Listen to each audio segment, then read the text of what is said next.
Chapter 5 Battlezone Failure. The Battle Falcon roared off the streets through Mill Pond Park, where it entered another secret entrance to the launch tunnels. This one disguised as a water drainage pipe, sticking out the side of a hill onto the adjacent beach. As the Falcon approached the entrance tunnel via the beach, the grate of the drainage pipe detached automatically and opened to reveal a secret door opening at the end of the T-pipe of the tunnel, where the familiar sight of the launch tunnels could be seen. The Falcon roared down the beach, did a sliding turn, and entered the pipe and also the launch tunnel. Both secret doors closed behind when the vehicle disappeared into the tunnel. And thanks to the round tires of the Battle Falcon, no tracks were left behind on the sand of the beach. It looked like nothing strange had happened. Meanwhile, back in the Falcon, the Heroes Legion watched as the Falcon soared down the launch tunnel until coming to a complete stop back in the roundhouse place in the clubhouse, under the mansion.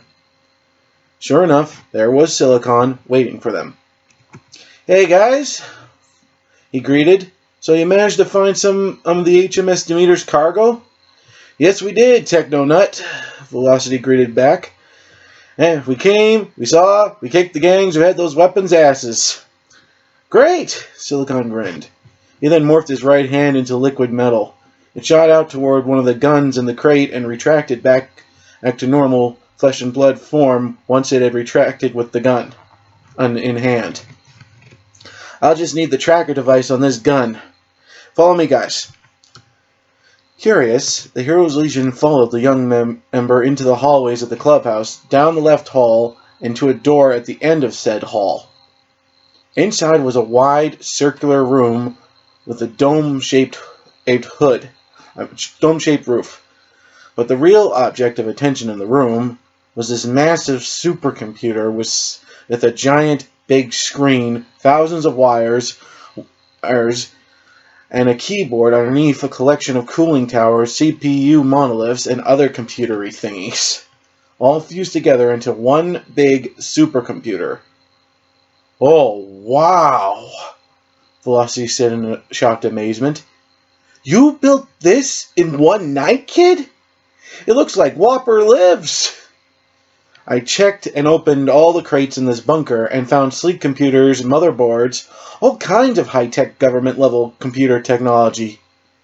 It's amazing. They had everything I needed here to build this thing," Silicon said, pointing to his creation. "This is a hyper-computation tracking and information system. Basically a supercomputer/metagene tracker. I took what I had here and the blueprints of Marcus's metagene radar device, and I turned it into this. I call it Heroes Links 1. "This is all very interesting, Silicon," Atlanta said, impressed. "But what does this machine have to do with finding MetaMaster?" "Good question, Atlanta," Silicon nodded. "Basically, this machine, coupled with the giant satellite dish we have in the backwoods area of the grounds, could be used to detect recently activated metagenes within a 300-mile radius. Even ones that aren't very recent, like our M-genes, for example, or hopefully even MetaMasters. While it could possibly be used to find MetaMaster, the original metagene radar couldn't detect him the first time, so we'll have to assume that plan to be a bust. Thankfully, I have a backup plan. The weapons of the Demeter are made from titanium, so they'd be hard to find due to that being a common polymer metal used in most buildings as well. Except for the fact that each of these tracker scabs on the guns are laced with a non-lethal but traceable radioactive isotope. Kind of like how Mark Bills can be traced. Heroes Links 1 could scan the city and find this radiation-marked arc weapons easily. "How long will the scan take?" asked Shadow Knight. "About 8 hours, shrugged Silicon. 8 hours? Velocity asked incredulously. "All this hardware slapped together and that's the best option? Hey, give me a break. She's a prototype. I might be able to make her more refined in the future, but right now, a citywide scan would take about 8 hours, Silicon explained, almost insulted. "That's fine," M-Leader agreed.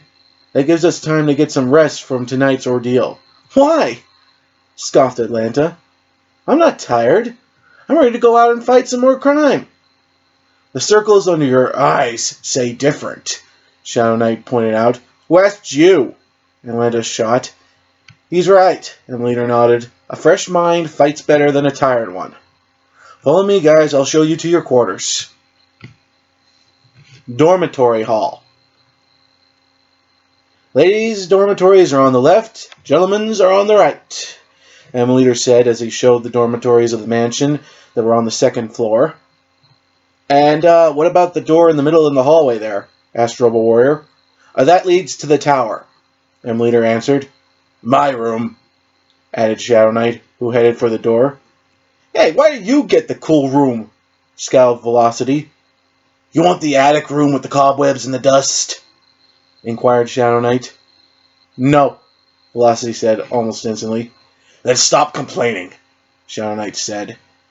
He opened the door, and then he paused and looked at the Legion. Under no circumstances is anyone to enter my room without knocking. Understand? And with that, Shadow Knight closed the door. Not a very social guy, is he? Robo Warrior asked the others. Yeah, Velocity pointed out. I don't know about you guys, but he gives me the creeps. I don't know. I don't think he's that bad, Raven shrugged. I think he just prefers to be alone.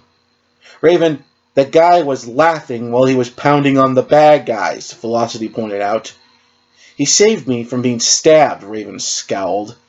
Sorry, but I don't feel sorry for the people he hurt. They were trying to kill us. He was watching out for all our backs. Or did you not notice him shooting several guys that tried to jump you, Velocity, when you weren't looking? Nah, you can't be serious. Is she? He looked at Robo Warrior. Was there really guys trying to jump me from behind? Robo Warrior, Atlanta, and Raven all nodded. You've got to be kidding me, Velocity shouted in disgust. Those slowpokes almost jumped me. God, that is humiliating. Either way, I don't trust him, Atlanta said, staring at the door to Shadow Knight's tower. I don't trust anyone who hides behind a mask. She looked at Velocity. Anyone. Velocity just looked at her with narrowed eyes. What about me? Should I just take the suit's helmet off then? Asked Andrew Griffin from inside the suit. Atlanta stopped and then sighed. Okay, you, Robo Warrior, I trust. Just not the other two. Come on, Raven motioned to the others. Let's go pick out our rooms and crash. We'll need the rest for whatever comes tomorrow. And with that, the Heroes Legion finished their first night as a superhero team. The next morning, NYBN Channel 5 News Building, Station Floor, 6:30 a.m., July 22nd, 2013. Stephanie Walker, the same woman that the Legion had saved the other night, walked down through the windowless cubicles of the online news section of the station she worked at, heading for her boss, Jason S. Harris's office. And she knew why she was being called in. It was about what had happened to her last night. She had been up almost all night going over what had happened. All she remembered was the goons jumping her, blacking out from the chloroform, and then waking up completely unscathed besides the bruises, and all of her assailants jammed inside a nearby dumpster, and police all around her asking her what had happened. But she didn't see anything. She never saw anything. Someone or something had saved her and took out all those testosterone-doped up goons in the process. She didn't see anything, and she didn't know anything about what had happened. And she wished she did. It would have been a good scoop. But she wished she didn't have to go and explain her side of the story to the police. Not that she had any problem with the cops. Just one man. Police Chief Leonard Burns. A stubborn man if she ever met one. The guy just refused to listen to anyone about the rise of a street gang turning itself up from meager street thugs into a force that was terrorizing the north section of the Big Apple. The same street gang that had attacked her last night, the Red Barons. All led by two-bit crime kingpin wannabe, the Red Baron, whoever he was. He must not have liked her report about him, so he must have sent the goons last night to shut her up. She told Chief Burns and was met with the same answer. The Barons, please, they're nobodies.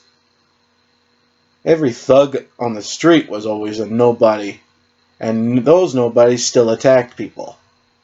Just like last night where a squad of them attacked a police squad in the Bronx. They were Barons, and they had rocket launchers and armor-piercing rounds. At least that's what you got from the chatter in the precinct before Chief Burns told them to shut up. As with what happened with her, someone stopped the attack there as well and laid waste to the Barons. But no one who was there saw who did it, nor did they even remember what had happened. The police had seized the weapons crates and found them all to be marked with the Sleet insignia.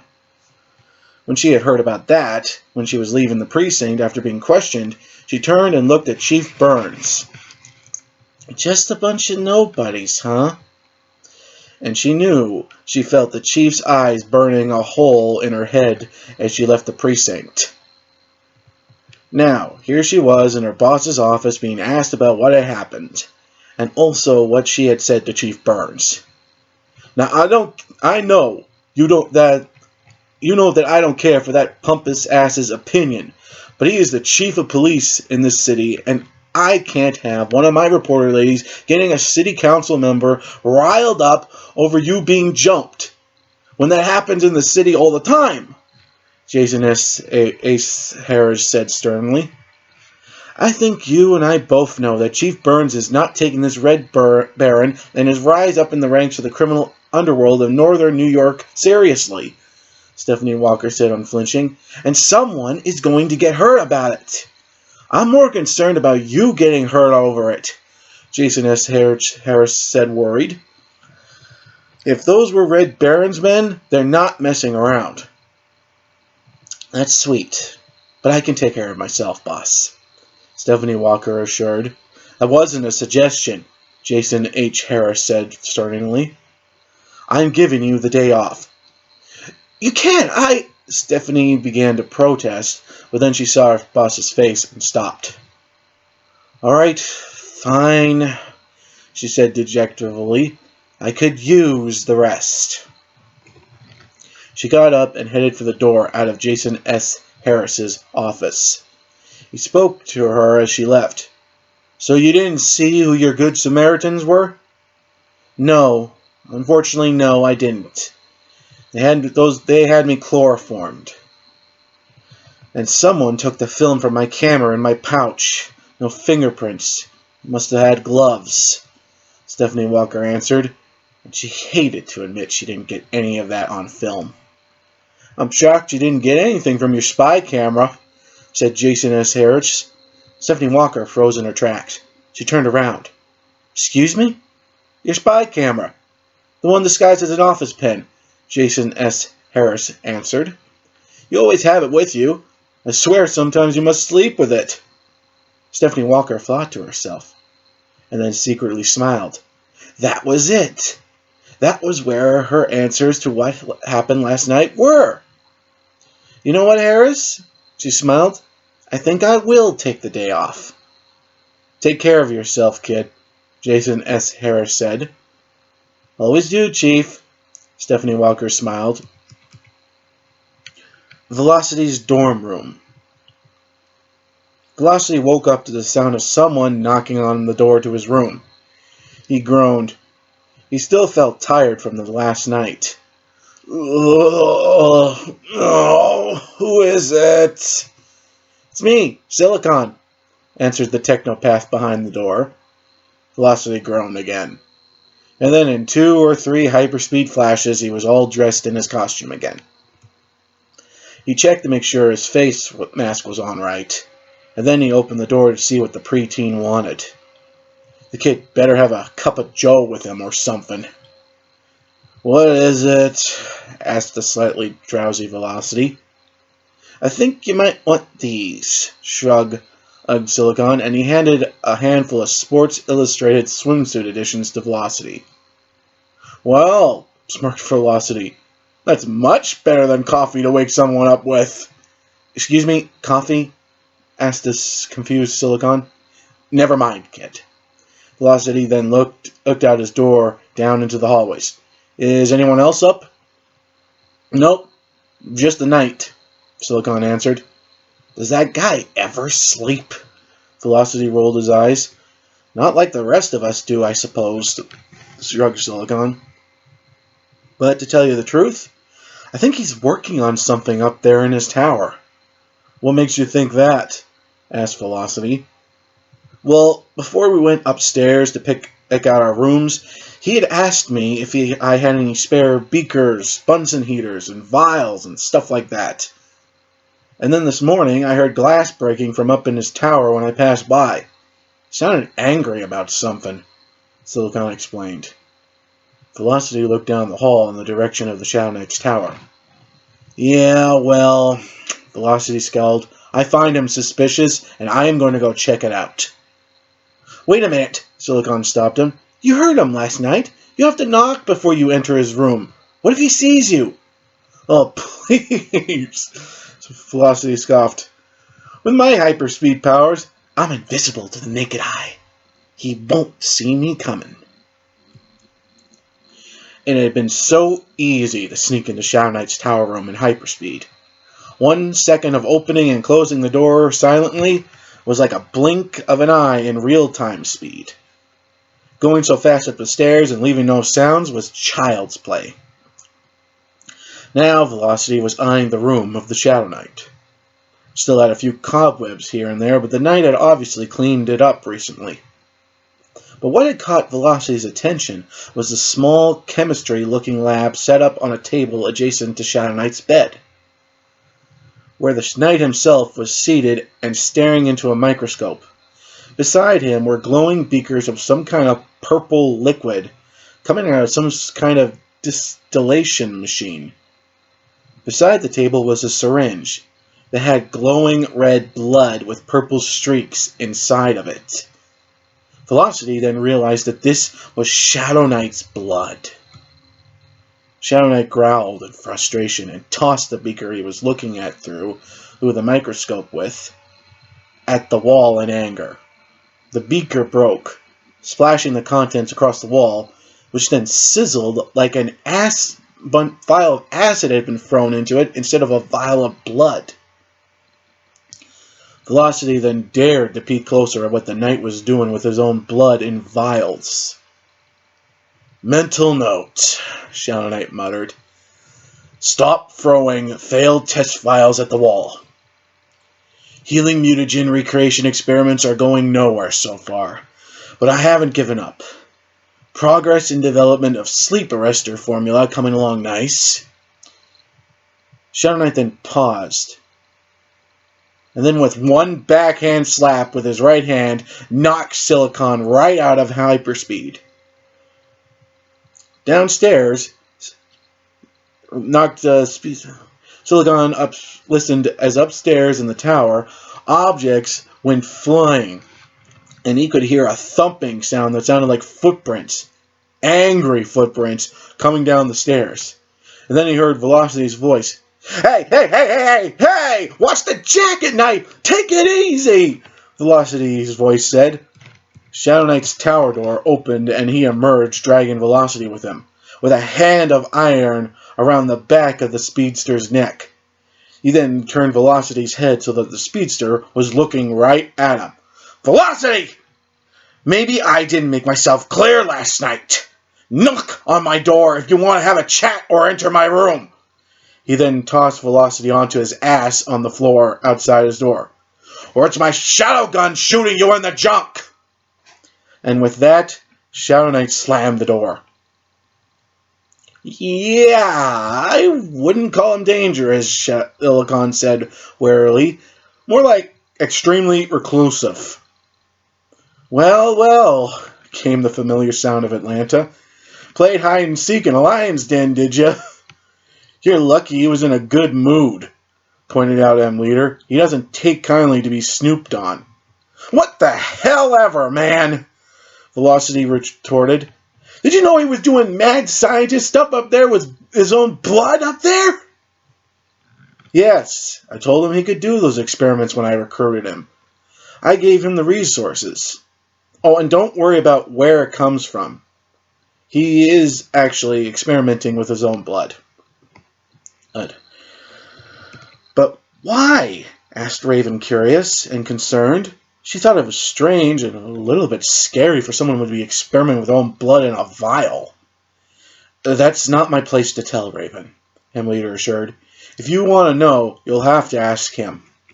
Never mind, Atlanta interrupted, clearly weirded out by this information. Let's just get some breakfast before Count Dracula up there comes down from his lair to join us. When you guys are done with breakfast, Leader said with a concerned look on his face, it's time I put you guys to the test against Metamaster. You found him? Asked Robo Warrior. No, Leader explained. We've got 3 hours before the scan is finished. Well, then what the heck are you talking about? Asked Velocity. Leader just smiled secretly.